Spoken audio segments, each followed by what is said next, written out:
একজন ট্রাই করতেছে আমার ওই ব্যাংকের অ্যাকাউন্ট হ্যাক করার জন্য, লাইক ওদের ভাষ্য মতে এটা। সো ও আমার ইনফরমেশন যাচাই করবে এবং ওরা এনশিওর করবে যে আমার অ্যাকাউন্টটা সেফ আছে। সো আমি বললাম এটা তো খুবই ভালো, ব্যাংক থেকে কল দিছে আমারে।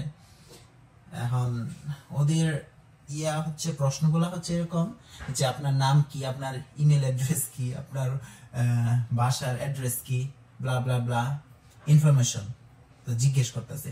আমি প্রত্যেকটা আনসার দিচ্ছি, যদি আনসারগুলো রং দিচ্ছি, কারণ আমি তো জানি। সব শেষ হইলো, শেষ হওয়ার পরে ওরা আমাকে বলছে যে ওকে ফাইন, আপনাকে একটা মানে পিন কোড পাঠানো হবে আমার নাম্বারে, সো অথবা ইমেলে, দুই জায়গায় দুইটা পিন কোড পাঠানো হবে। সো এই পিন কোডটা তাদেরকে বলতে হবে। বিষয়গুলো খেয়াল করেন। আমাকে প্রথমে বলছে যে স্কোশা ব্যাংক থেকে ফোন দিছে যে আমার অ্যাকাউন্ট হ্যাক হয়ে যাচ্ছে, সো এই জন্য অ্যাকাউন্ট সিকিউরিটি নিশ্চিত করার জন্য তারা আমাকে ইনফরমেশন গুলো যাচাই বাছাই করে আমাকে একটা পিন পাঠাচ্ছে, এই পিনটা তাদেরকে বলতে হবে। সো যখন এটা হইলো, তারা পিন পাঠাইলো আমার ফোন নাম্বারে, কিন্তু ইমেল যেটা দিচ্ছি ওটা তো রং ইমেল, ওখানে তো আর আসবে না। তো আমি একটু মজা নিচ্ছি, বিষয়টা হচ্ছে আমি একটু মজা নিচ্ছি। তো তারপরে আমি যখন শেষ হইলো তখন আমি পিনটা বললাম রং পিন, মানে যে লাইক ধরেন 1 2 3 4 আসছে, আমি বলছি 5 6 7 8 পিন। তোমরা বলতেছে পিনটা তো কাজ হচ্ছে না, তা আবার পাঠাই। আমি বলছি হ্যাঁ পাঠাও, আবার পাঠাও, সমস্যা কি। আবার আমি বললাম যে এটা ভুল হচ্ছে। তখন তারা আমাকে খুব করে বুঝাচ্ছে যে না পিনটা সঠিক না, পিনটা ভালোভাবে বলুন বা এই সে হবে যাবে। তো অবশেষে আমি বললাম যে তুমি যে ভাই আমারে ফোন দিছো, ঠিক আছে, তুমি যে একটা স্ক্যামার এটা তো আমি জানি। তুমি কি এখনো পর্যন্ত বুঝো নাই যে আমি তোমার সাথে মজা নিচ্ছি? তোমার তো একটা বার এটা বোঝা উচিত যে ঘর ঘর করে আমি যেটা জিজ্ঞেস করতেছি ওইটাই ছেলেটা বইলা দিতেছে, তাও 5টার পরে অফিস আওয়ারের পরে আমাকে ফোন দেওয়া হয়েছে, হ্যাঁ এরকম করে ফোন দেওয়া হয়েছে। তখন আমি বললাম তাকে যে ভাই দেখ, তোর তো সময়ের অনেক মূল্য আছে, তুই মক্কেল ধরবি, আমাকে কেন ফোন দিছস? ঠিক আছে, আমি তো তোর ফাঁদে পা দিব না, আমি তো বুঝি বিষয়গুলা। যারা না বুঝে তাদেরকে ফোন দে, যদিও কে বুঝে না বুঝে এটা তো ফোন দেওয়ার পরেই সে বুঝবে, তাই না? আগে তো আর ওরা বুঝবে না যে সে বুঝে, সে বুঝে না। যাই হোক, তার সাথে অনেক কথাই বললাম, অনেক মজা নিলাম, শেষ পর্যন্ত সে লাইনটা কেটেই দিল। তো বিষয়ের গল্পটা কেন আপনাদের সাথে শেয়ার করতেছি, গল্পটা হচ্ছে কানাডা রিসেন্টলি, হ্যাঁ আগে ছিল কিন্তু রিসেন্টলি ওরা খুব বেশি জ্বালাতন করতেছে, মানুষদেরকে খুব বেশি জ্বালাইতেছে। এটা হলো যে স্ক্যামিং করে তারা আপনার সমস্ত সবকিছু নিয়ে নিচ্ছে, অনেকের সর্বস্ব হারাইতেছে। লাইক ধরেন বিষয়টা হচ্ছে যে ওরা স্ক্যামিং করে কিভাবে, কতগুলো উপায় আছে। যেরকম ধরেন ওরা আপনাকে ফোন দিবে, বিশেষ করে নতুন যারা কানাডাতে আসে অথবা যাদের ল্যাঙ্গুয়েজ ব্যারিয়ার আছে, তারা অনেক সময় এই ফাঁদে ধরা পড়ে। যেরকম আমার পরিচিত একজন, ও খুবই ভালো মেধাবী একটা ছেলে, কিন্তু সে এই ফাঁদে পড়ে গেছে। কারণ আসার যেদিন আসছে ওদিনই ওর ইয়াতে ফোন আসছে যে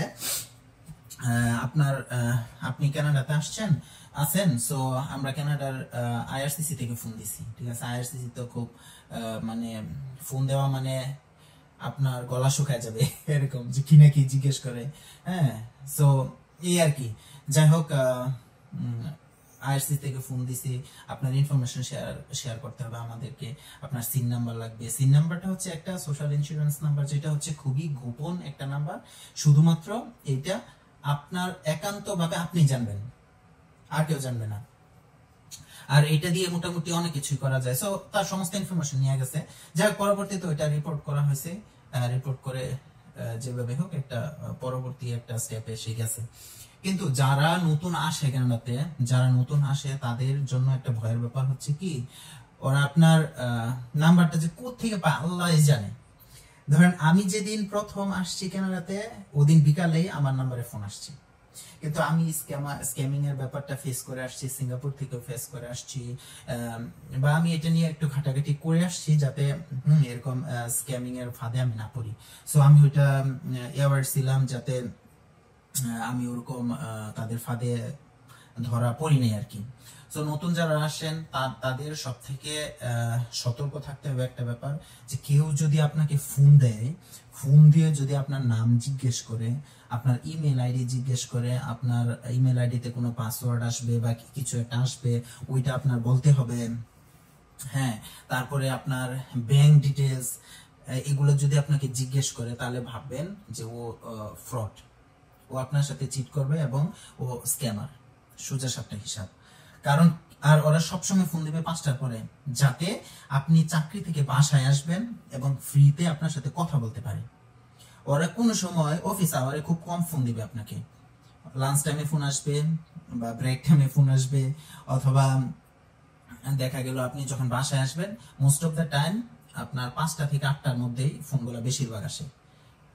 যেরকম 4টা থেকে 7টার মধ্যে 90% ফোন আসে, ঠিক আছে, যাতে ওরা বুঝে যে অফিস আওয়ার তো 8টা টু 5টা, অথবা ধরেন 3টা পর্যন্ত বা 3:30 4টা পর্যন্ত, 4টার মধ্যে মিনিমাম অফিস ক্লোজ হয়ে যায়, 5টার মধ্যে ক্লোজ হয়ে যায়। তো একটা লোক অফিস আওয়ারের পরে ওর সাথে কথা বলা যায়। সো এটাই হচ্ছে মূলত ওদের টার্গেট। এটাই হচ্ছে মূলত ওদের টার্গেট। সো ওরা এই টাইমটাতে কথা বলতে পারে আর কি। তো প্রথমে হচ্ছে আপনার এটা হচ্ছে ফোন কলের মাধ্যমে স্ক্যামিং, আর দ্বিতীয়ত হচ্ছে আপনাকে নানান ধরনের এসএমএস পাঠাবে সরাসরি আপনার নাম্বারে, সিমে সরাসরি আপনার নাম্বারে এসএমএস পাঠাবে, এবং ওখানে লিংক দেওয়া থাকবে যে আমি ব্যাংক থেকে এই ব্যাংক থেকে আপনাকে বলছি যে আপনার অ্যাকাউন্ট একটু সমস্যার মধ্যে আছে, আপনি ভেরিফাই করেন যে হ্যাঁ এটা আপনার অ্যাকাউন্ট এবং সিকিউরিটি এনশিওর করেন। এই মর্মে আপনি ওইখানে লিংক পাঠাবে, ওই লিংকে যে আপনাকে ক্লিক করতে হবে। দেখেন, আমাকে স্কোশা ব্যাংক থেকে কল দেওয়া হয়েছে, কিন্তু আমার পার্সোনালি স্কোশা ব্যাংকের কোনো অ্যাকাউন্টই নেই, আমার ওই ব্যাংকে কোনো অ্যাকাউন্টই নেই, ইভেন আমার ফ্যামিলির কারোরই নেই। সো আমাকে ওই ব্যাংক থেকে কল দিছে, মানে তো বুঝতে পারেন যে এটা স্ক্যাম। তাও আমাকে বলতেছে তোর অ্যাকাউন্ট হ্যাক হয়ে যাবে, এটা সেটা ক্লোজ হয়ে যাবে, অনেক কিছু ভয়ভীতি দেখাইতেছে, মানে এমন কিছু কথা বলতেছে যাতে আমি মানে ভয় পেয়ে যাই যে হ্যাঁ রে আমার অ্যাকাউন্ট গেল, টাকা পয়সা সব নিয়ে গেল। তো এইটা আপনাকে প্রথমে কল দিবে 90% আপনাকে কলই দিবে স্ক্যামাররা, আর দেখা গেল তারা 70% 60% পিপলকে দেওয়া হয় হচ্ছে এসএমএস এর লিংক দেওয়া থাকে। আপনার বলবে যে বেশিরভাগ ক্ষেত্রে আপনার ব্যাংক অ্যাকাউন্টের সিকিউরিটি পারপাসে ওরা দিবে। দ্বিতীয়ত হচ্ছে আপনার ফেসবুক, ঠিক আছে, ফেসবুক থেকে দেওয়া হবে। তৃতীয়ত দেওয়া হবে হচ্ছে আপনার জিমেল আইডি, ঠিক আছে, যে জিমেল আইডি আপনার ট্রাই করতেছে কেউ একজন হ্যাক করার জন্য। সো এমন কিছু কিছু ব্যাপারটা দিবে, এবং আপনার ইউআরএল গুলো অলমোস্ট সেম থাকে, 2-1টা লেটার চেঞ্জ করা থাকে। সো আপনাকে বুঝতে হবে, আপনাকে প্রথমে একটা এসএমএস পাওয়ার পরেই হুমড়ি খায়া ওখানে ক্লিক করা চলবে না। আপনাকে প্রথমেই মাথায় আনতে হবে যে এই যে ইউআরএলটা পাঠালে ইউআরএলটা সঠিক কিনা। বেসিক কিছু নিয়ম আছে, যে নিয়মে ইউআরএল গুলো চেক করা যায়। আপনি এমন হইতে পারে যে দেখা যাচ্ছে আপনি ওই কপি করে অন্য ব্রাউজারে যায়, সেটা আপনি প্রাইভেসি মোডে বা যেভাবে হোক আপনি ওইটা চেক করতে পারেন, ঠিক আছে। বা ফোনে অনেক সফটওয়্যার ইউজ করা যায় যেটা ইলিগাল বা ফিশিং বা স্ক্যামিং, যদি কোনো ওয়েবসাইটের লিংক থাকে ওই লিংকে আপনার ফোন ব্রাউজারে আপনি ঢুকতেই পারবেন না। সো আপনি সেফ। বিষয়গুলো হচ্ছে এরকম। সো আপনার লিংকের প্রতি বিশেষ দৃষ্টি রাখতে হবে যে এটা কি অরিজিনাল লিংক নাকি ফেক লিংক। ফেক লিংক দেখলেই দেখা যায়, ঠিক আছে, যে মানে ব্লা ব্লা ব্লা অনেক কিছুই লেখা থাকে, ওটা মোটামুটি দেখলে একটা, যারা আমরা ইন্টারনেট ইউজ করি বা অনেকদিন যাবত, মোটামুটি একটু দেখলে বোঝা যায় যে হ্যাঁ এটা হচ্ছে ফেক লিংক হতে পারে আর কি। তো বিষয়গুলো হচ্ছে এরকম। আর ইমেলে তো প্রচুর পরিমাণ স্ক্যাম। ইমেল হচ্ছে মেইন টার্গেট ওদের, ইমেল, তারপরে হচ্ছে আপনার ফোন নাম্বারে কল, ফোন নাম্বারে এসএমএস, এগুলোর মাধ্যমে আপনাকে বিভ্রাট করা হবে এবং বিভ্রান্তির মধ্যে ফেলায় আপনার ইনফরমেশন গুলো ওরা নিয়ে নেবে। বাই চান্স যদি আপনার ধরেন ব্যাংক অ্যাকাউন্টের অ্যাক্সেস ওরা নিয়ে নেয়, বুঝতে পারতেছেন আপনার কি হবে। যদিও এত সহজ না যে আপনার অ্যাক্সেস ওরা নিয়ে নেবে, এত সহজ না বিষয়টা, কিন্তু ইনস্ট্যান্ট কিছু আপনার পেমেন্ট ওরা নিয়ে নিল। অনেক ওয়ে আছে যে পুরোপুরি আপনার অ্যাকাউন্টের অ্যাক্সেস তো ওরা নিতে পারবে না, একটা ছোট মোটো অঙ্কের টাকায় আপনার ওরা সরাই ফেললো, কি করবেন আপনি? কিছু করার আছে? নাই। হয়তো আপনি রিপোর্ট করবেন, বা অনেক ব্যাংক আছে যে আপনার যেরকম সাসপিশিয়াস কোনো অ্যাক্টিভিটি দেখলে ওরা লক করে দেয়, অটোমেটিক্যালি লক হয়ে যায়, ওইটা আলাদা ব্যাপার। কিন্তু আপনার সাইড থেকে আপনি বিষয়টা বিষয়টা মানে সচেতন থাকলে এটা ভালো না বিষয়টা। সো ক্যাননের বর্তমান সার্বিক অবস্থা হচ্ছে এটা যে স্ক্যামিং এর বিষয়টা প্রকট, এক কথায় প্রকট।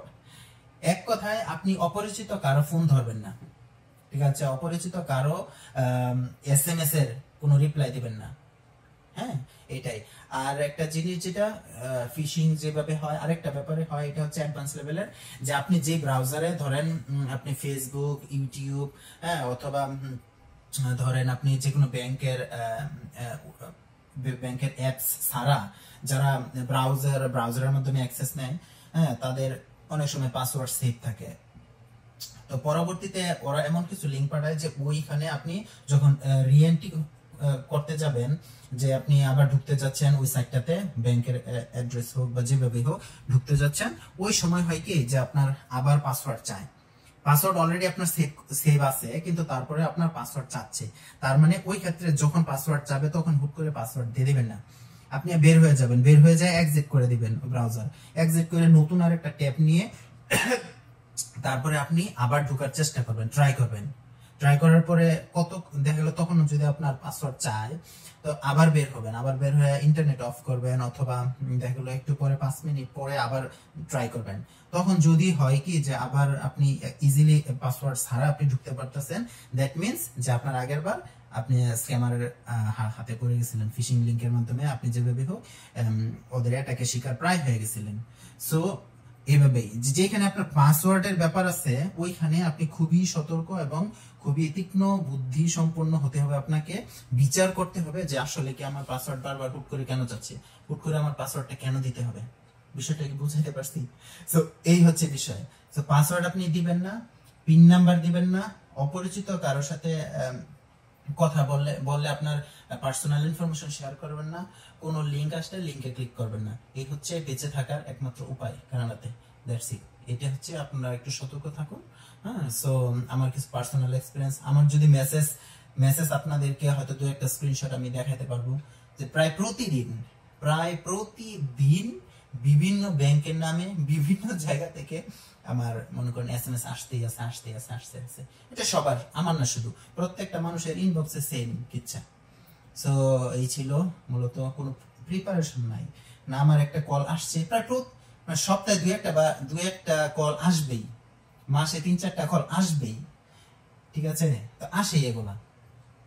গতকালকে আমার ওয়াইফের আসছে, আজকে আমার আসছে, গতকালকে না আগের দিন, কবে যে নেই আমার ওয়াইফের আসছে, সো আজকে আবার আমার আসছে। বিষয়টা এরকমই, আসলে খুবই খুবই দুঃখজনক ব্যাপার, ঠিক আছে? খুবই দুঃখজনক ব্যাপার। ওকে, আপনারা সতর্ক থাকুন, নিজেদেরকে বাঁচান, পরিবারকে বাঁচান। আল্লাহ হাফেজ।